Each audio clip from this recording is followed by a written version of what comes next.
Surat Bharatiya Janata party દ્વારા ભારતના પનોતા પુત્ર સરદાર વલ્લભભાઈ પટેલના 150મી જન્મ જયંતિ નિમિત્તે એક પદયાત્રાનું આયોજન કરવામાં આવ્યું છે।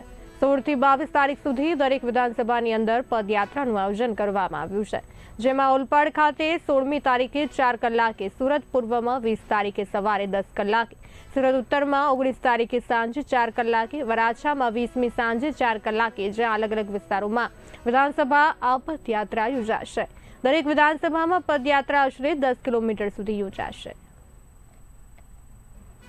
વિધાનસભા વાઇઝ છે, જેનું આખું લિસ્ટ અમારા પ્રમુખ સાહેબે મહેનત કરીને તૈયારી કરીને આખું લિસ્ટ તૈયાર કર્યું છે અને એમાં વિવિધ પોસ્ટ પર સ્વાગતના પણ એક આયોજન છે।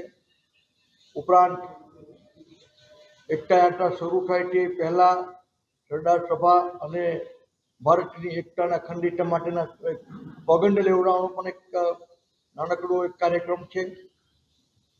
વિધાનસભામાં દરેક વિધાનસભામાં આ યાત્રા આશરે 10 કિલોમીટર જેટલી ફરશે અને જે વિધાનસભામાં સરદારજીનું સ્ટેચ્યુ નહીં આવતું હોય તે વિધાનસભામાં સરદારજીના તૈલી ચિત્રને માન સન્માન પુરવાર કરીને એ યાત્રાની શરૂઆત અને એ કાર્યક્રમ થશે। દરેક વિધાનસભાની અંદર પદયાત્રા યોજવાનું નક્કી કરવામાં આવ્યું છે। એનું લિસ્ટ અમારી પાસે છે। એ લિસ્ટ મુજબ ઓલપાડમાં યાત્રા તારીખ 16મી તારીખે છે, સાંજે 4 કલાકે। સુરત પૂર્વમાં 20 તારીખે સવારે 10 કલાકે છે।